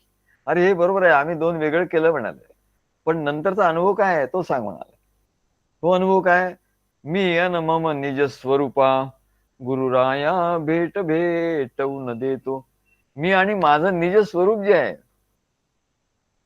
माझं जे आत्मस्वरूप आहे, त्याची भेट घडवून द्यायची आहे. त्याच्यासाठी हा प्रोसेस आहे. म्हणजे हे वेगळं केलं आधी, अनालिसिस केलं आधी. एखाद्या गोष्टीचा अभ्यास करायचा आधी अनालिसिस करायचं, वेगवेगळं करायचं, आणि मग सिंथेसिस ते जोडायचं. काय? जॉईनिंग इन द डॉट्स, वेगवेगळे डॉट जॉईन करून त्याला एकत्र करायचं.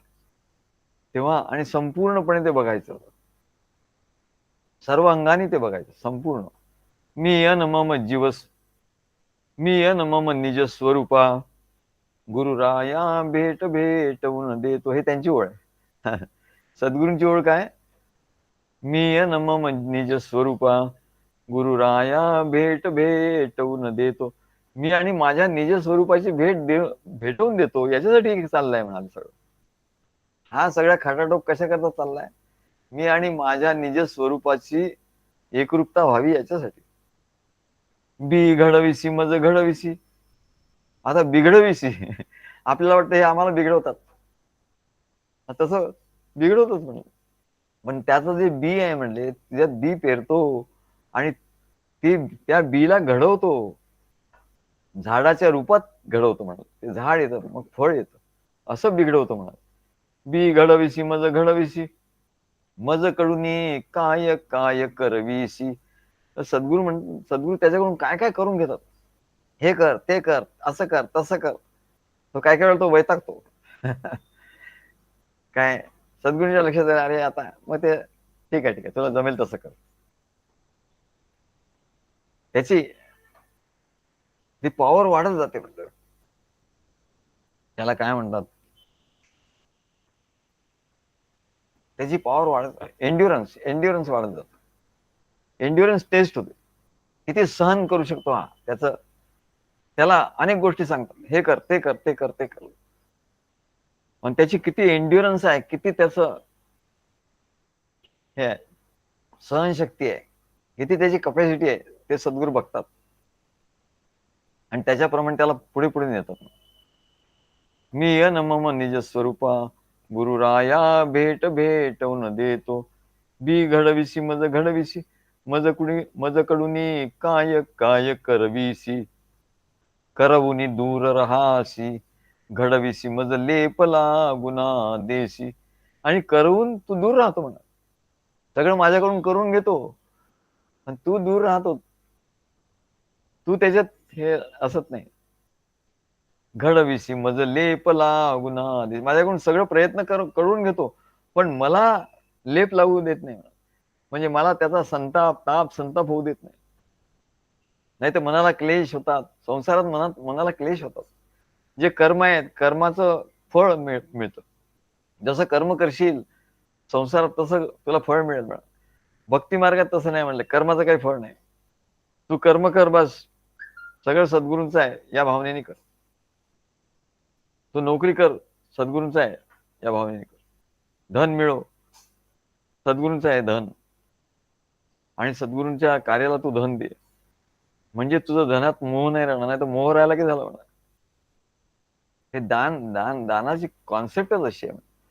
हे धन तुझ्याकडे आलं की तुझा मोह होणारच त्याला.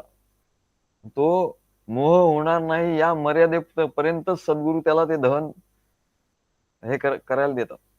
मग त्याच्या पलीकडचं धन तू सद्गुरूंच्या कार्याला लाव, सद्गुरूंना दे. नाही तर तुला मोह होईल. तुला मोह जोपर्यंत आहे तोपर्यंत आत्मसाक्षात्कार नाही मिळणार. लोकांना वाटतं काय सद्गुरू, इतर लोक पैसे घेतात तर सद्गुरू पैसे घेतात. अरे आम्ही कशाला पैसा, आम्हाला काय कमी आहे का? आम्हाला काही कमी नाही. पण आता तुला सत्य सांगायची वेळ आली आहे. आधी आम्ही नाही सांगितलं सगळं निशुल्क आहे, निशुल्क आहे. निशुल्क आहेत म्हणले सगळं हे आहे. पण मग तू काहीच करत नाही. दिधल्या विन, तू एकनाथ महाराज काय म्हणतात, दिधल्या विन प्राप्ती, दिल्याशिवाय काही प्राप्ती होणार आहे का म्हणाला. काय हे काय श्लोक आहे एकनाथ महाराजांचा आपण बघितलं ना, दिधल्या विन प्राप्ती, हे दिल्याशिवाय काही होणार नाही. आणि द्यायचं का, तर तुझं कल्याण आहे तिच्यात. नाही तर तुला मोह होईल. तू हेच खरं मानून चालशील. हे धन तू कमवशील आणि सगळं मी कमवलं असं म्हणशील. आतून तुझ्या ठिकाणी असं येईल.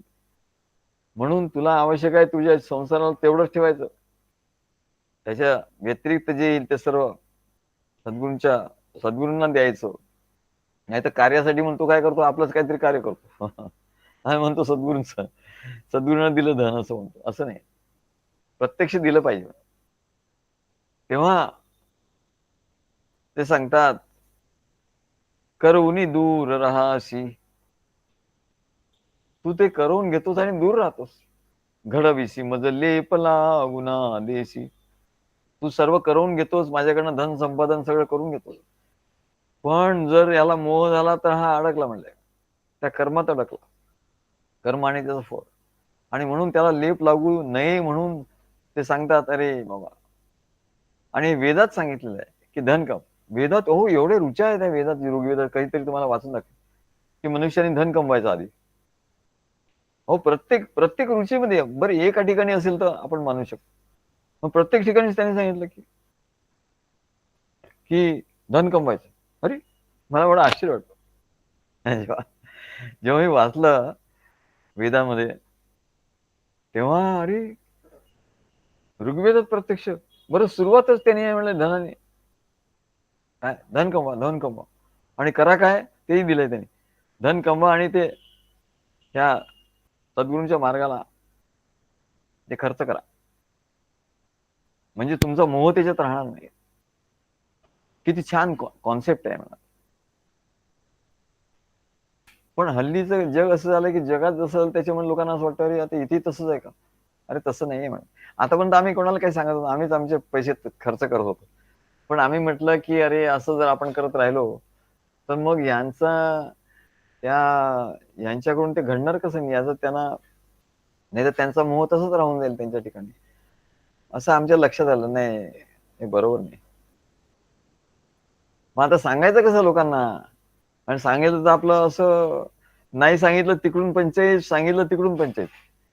सांगितलं तर काय होईल, लोक म्हणतील अरे मग आपण तिकडे गेलो होतो, तिकडे तसंच होतं आणि इकडे तसंच आहे का. अरे बाबा तिकडे होतं म्हणजे ते त्यांना ते धन पाहिजे होतं, त्यांचा मोठेपणा, त्यांचे मोठे मठ बांधायचे होते, त्यांचं हे करायचं होतं आणि त्यांचं उदरनिर्वाहाचं ते साधन आहे. आमचं उदरनिर्वाहाचं साधन नाही आहे. आमच्याकडे उदरनिर्वाहासाठी भरपूर पैसा आहे काय, आणि भरपूर पैसा आम्ही मिळवू शकतो. तेव्हा हे उदरनिर्वाहाचं साधन नाही आहे आमच्या. आता ते MIT युनिव्हर्सिटी का तिथल्या प्रोफेसरचा आम्हाला फोन आला आज. बघा कसं परमेश्वराच्या सत्तेत कसं आपोआप घडत असतो. कधीतरी आम्ही MIT युनिव्हर्सिटीत गेलो होतो, आमचे एक मित्र होते ते तिथे मोठे गाईड, रिसर्च गाईड होते. आता ते छत्रपती शिवाजी युनिव्हर्सिटीमध्ये आहे. तर त्या बाईंच्याकडे माझा फोन नंबर होता. त्या हेड ऑफ द डिपार्टमेंट आहे तिकडे एमआयटी युनिव्हर्सिटीमध्ये. त्यांचा मला फोन आला आणि आपले महाराष्ट्रीयन मराठीत बोलत होता. म्हणले तुमचं ते मॅगझिन आहे का हो म्हणलं तुमचं? म्हणलं हो आहे. तर म्हणले मला त्याच्याबद्दल काहीतरी बोलायचं तुमच्याशी. मग कधी येऊ म्हणले, तुम्ही येता का? म्हटलं मॅडम तुमच्या एमआयटी युनिव्हर्सिटीमध्ये यायचं आता माझं वय वय राहिलं नाही म्हटलं. आता म्हटलं तुम्ही आलात तर बरं होईल, आपल्याला इथे चांगलं बोलता येईल. हा म्हणले मी येते मी ते. आणि म्हणले आमच्या एका प्रोफेसरना पण घेऊन येते आणि मग आपण बोलू म्हणले त्याच्याबद्दल. हा म्हटलं आपण करू काहीतरी. तेव्हा म्हणले असं हे, अरे हा संसार आहे ना म्हणाले, हा सहज होणार आहे. आता आमचे किरणमुळे त्यांना ते सहज असं येतं. ते सांगतात सद्गुरू असं असं झालं. एक माझ्याकडे आला होता, तो म्हणतो माझं दुकान घ्या, हॉटेल घ्या. अरे हे सहज त्यांच्याकडे, ते काही जातात का कुठे? कोणीतरी त्यांच्याकडे येतं, मग तो मॅनेजर ठेवू का, असं करू का, ते सगळं विचारत असतो आणि ते विचारून त्याच्याप्रमाणे ते करत असतात. ही तर भक्ती आहे म्हणा, हे भक्तिमय जीवन आहे. तेव्हा असं तो घडत जातो म्हणते त्याच्यात. तेव्हा हे जीवन सहज आहे, त्याच्या मोहात पडू नको. ते सहज घडणार आहे. तू सद्गुरूंची कृपा अनुग्रह तू घेण्याचा प्रयत्न कर बस, की तुझं बघ जीवन कसं सगळं आपोआप घडत आहे. आणि हा अनुभव लोक घेत नाही, त्याच्यामुळे त्यालाच अहंकार असं म्हणतो. अहंकार म्हणजे काही खूप मोठी गोष्ट नाही म्हणा. तो आपल्या बुद्धीने हुशारीने काहीतरी करायला जातो. अरे तू आपल्या बुद्धीने हुशारीने कर, बरोबर आहे, परंतु सद्गुरूंचं आधी मार्गदर्शन घे आणि त्याच्याप्रमाणे त्याने आखून दिलेल्या याच्याप्रमाणे कर. तू भलतच काहीतरी करायला लागलं तर म्हणलं तू तोंड कशी पडशील. कारण तुझ्या त्याच्यामध्ये काय आहे की मग तू सद्गुरूंनी सांगितलेलं नाही असं तुझ्या ठिकाणी असणारच ना. किंवा तुला एक एक सूक्ष्म असा अहंकार, अरे मी हे केलेलं आहे, मी हे केलंय, होईल का नाही, होईल का नाही, होईल की नाही, असं होणार तो. आणि सद्गुरूंचा आशीर्वाद घेऊन तू केलं, तू त्याला जबाबदार नाहीच आहे. जे काही होईल ते सद्गुरूंच्या सत्तेत, परमेश्वरी सत्तेत होईल. म्हणजे तिथे अहंकारही नाही आणि तिथे होईल का नाही हे हाही भाव नाही, कर्म नाही, निष्कर्म अवस्था एवढी मोठी म्हणतात, तरी ते निष्कर्म अवस्था अशीच येते म्हणाले, की तो आधी सद्गुरूंच्यावर सगळं सोपून दे, सद्गुरू सांगतात त्याच्याप्रमाणे करतो, झाले नैष्कर्म्य. म्हणजे त्याचं स्वतःच काही त्याच्यामध्ये कामना नाही, वासना नाही, काही नाही. असली थोडी कामना तरी ती सद्गुरूंना अर्पण होते ना. तो सद्गुरूला स्वाधीन, सद्गुरू करू का मी का नको करू. सद्गुरूने हो म्हटलं की ते गेलं सद्गुरूंच्याकडे आणि ईश्वराकडे गेलं. मग त्याच्याकडे नाही राहत, त्याचं कर्तृत्व त्याच्याकडे नाही. आणि त्याचं कर्तृत्व त्याच्याकडे नाही, त्याचं भोक्तृत्व त्याच्याकडे नाही. ज्याचं कर्तृत्व त्याच्याकडे नाही त्याचं भोक्तृत्व पण त्याच्याकडे नाही म्हणाल. तो त्याला भोग नाही होणार. त्यांनी जे कर्म केलं आहे त्याचा भोग होणार नाही. त्याला नैष्कर्म्य अवस्था असं म्हणतात, की तो करून न कर, तो करून सुद्धा, सर्व करून सुद्धा तो मोकळा आहे. आणि म्हणून ते सद्गुरूंचं महात्म्य आहे म्हणा.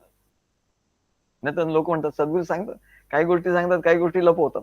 ते आम्हाला कळतं, अरे हा लपवतोय, आता बरं ठीक आहे जाऊ दे, आता ही अवस्था आहे, हळूहळू अवस्था येईल, याची अजून अवस्था नाही. आम्ही म्हणतो याची अवस्था अजून अवस्था नाही आली, ठीक आहे ठीक आहे, पण येईल.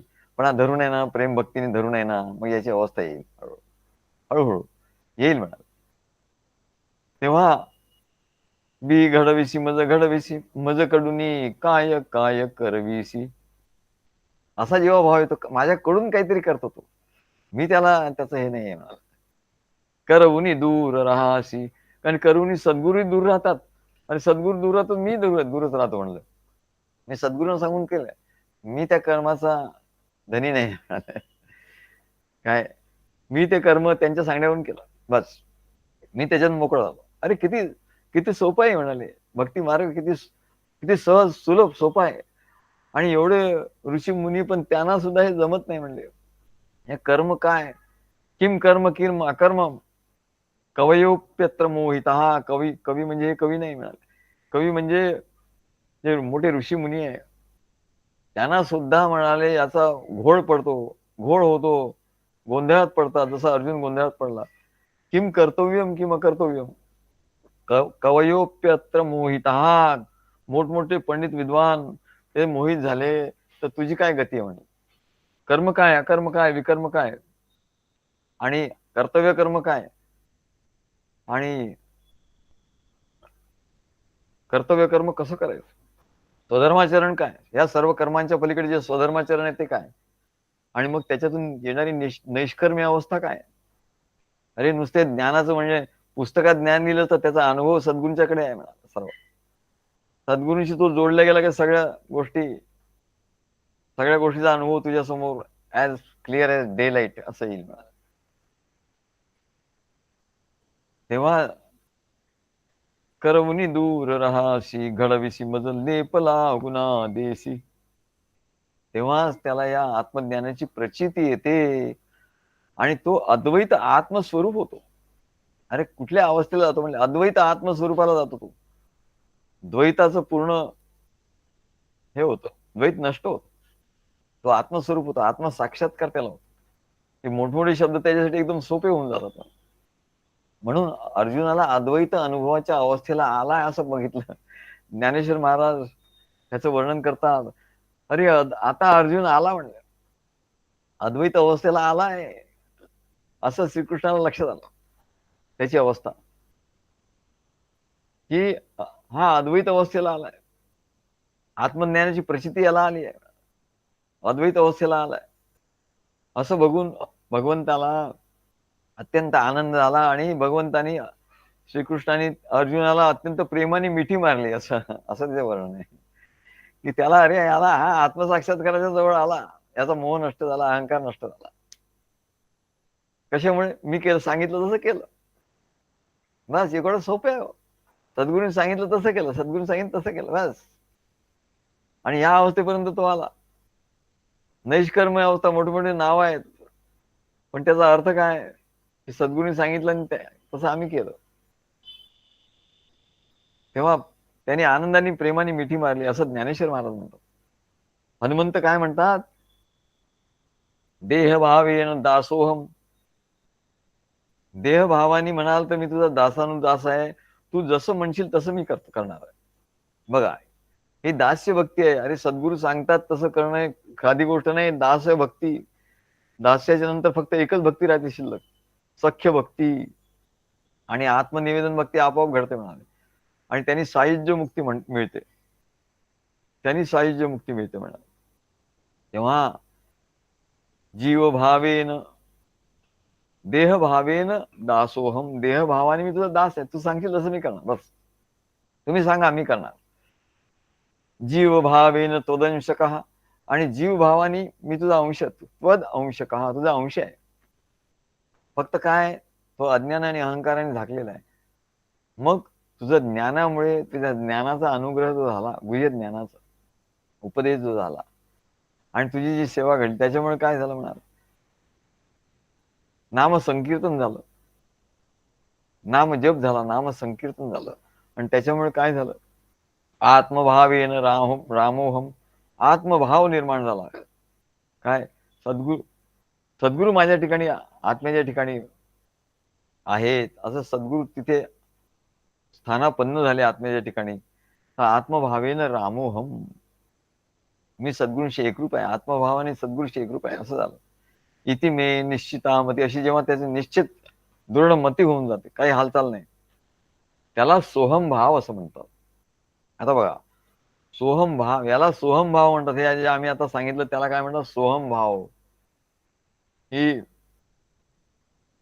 त्या श्रीकृष्ण आणि अर्जुन त्याला मिठी मारली म्हणजे काय, दोघे एकरूप झाले, वेगळे नाही राहिले म्हणा, असं दाखवलं.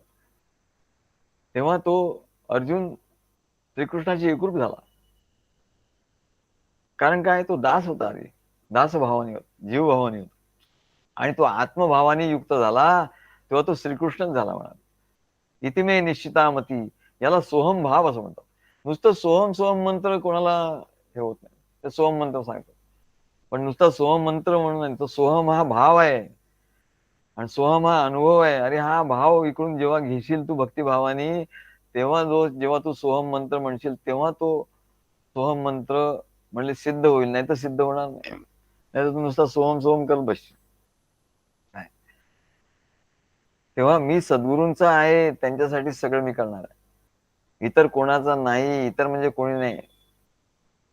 कांतापुत्र बंधू जन सोंगे नाटकाची, जगाचा जो सूत्रधार मोहमाया त्याची, दत्त दत्त ध्यानी मना वेगी लाग आता, पुरी झाला भव बंध व्यर्थ सारी चिंता, व्यर्थ चिंता आणि भवबंध. अरे कशाला म्हणते, सद्गुरूंच्या दास्यभावाने त्यांच्याशी एकरूप हो.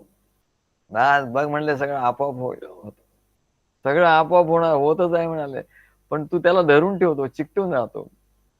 मी करतो या भावने, माझं मी माझं, त्याला चिकटतो. तो चिकटलं की गेलं. जसं विजेचं शॉक लागतो. शॉक कधी लागतो, त्या विजेला चिकटलं की शॉक लागतो. काय पण त्याच्या दूर राहिलं आणि त्याचा उपयोग करून घेतला, तसं मनाला शॉक लागतो कधी. या या संसारामध्ये परमेश्वराचं चैतन्य आहे म्हणाले. आणि हा जेव्हा आपल्या अहंकाराने आणि मोहाने संसार करायला जातो, तेव्हा तिथे शॉक लागतात. काय त्याला उद्वेग होतो, त्याला पाहिजे तसा अनुभव येत नाही, त्याला दुःख होतं, कष्ट होतात, क्लेश होतात. हे सगळं काय होतं, हे सगळे शॉक आहेत. मग हे शॉक लागायचे नसतील तर काय करायचं, त्याच्यापासून दूर राहायचं. सरळ आहे म्हणाल. मग दूर राहायचं म्हणजे कुठे राहायचं, तर म्हणाल त्याचा उपयोग व्यवस्थित करून घ्यायचा. ही साधना आहे. शरीर आणि बुद्धिमान यांना निर्मुनी करी साधन, हे साधन आहे. त्या साधनाला तू चिपकला म्हणलं, हाताला चिपकला, पायाने विषयांना चिपकला, हाता पायानी, डोळ्यांनी, कानानी, स्पर्शाने, मनानी, नंतर मनानी, बुद्धीनी तू चिपकला की शॉक लागणार.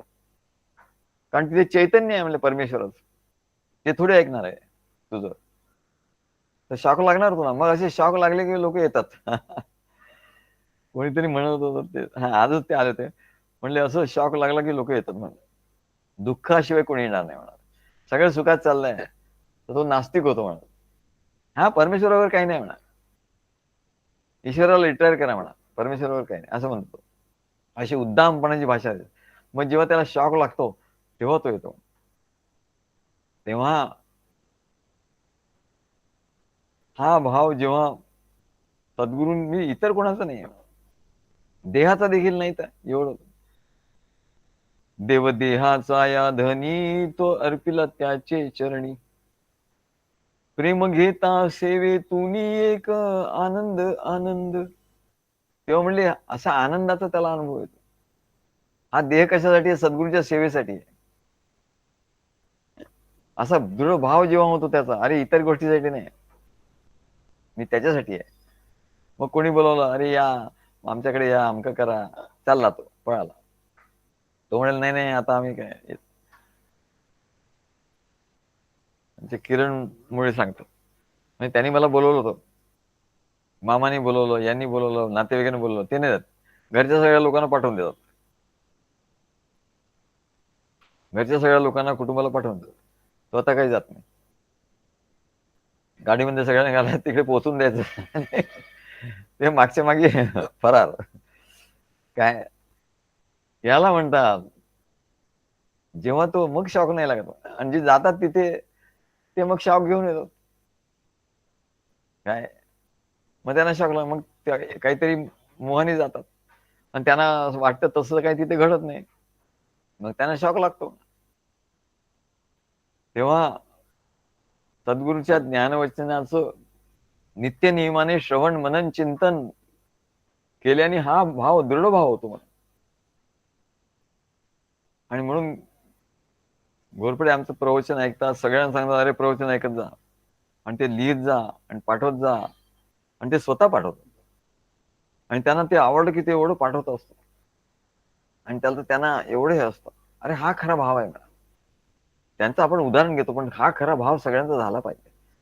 म्हणून आम्ही अमिता नार्वेकर त्यांना सांगितलं. त्या म्हणले, सद्गुरू त्यांचं ते पाठवा ना, ते कसं तुम्हाला लिहिता येत नाही म्हणलं. मग मी त्यांना त्यांचं पाठवलं लिहून. मग त्यांनी काय त्यांनी लिहिलं आश्चर्याने, अरे वा किती सुंदर म्हणाल असं. तेव्हा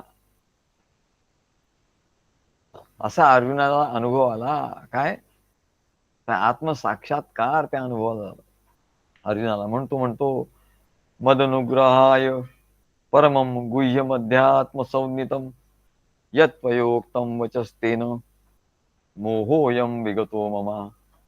माझा मोह निघून गेला असं, आणि मला हा अनुभव आला असं, तुमच्या अनुग्रहामुळे आला असं तो सांग. तेव्हा आज एवढं सांगून आज पूर्ण करू. श्री गुरुदेव दत्त.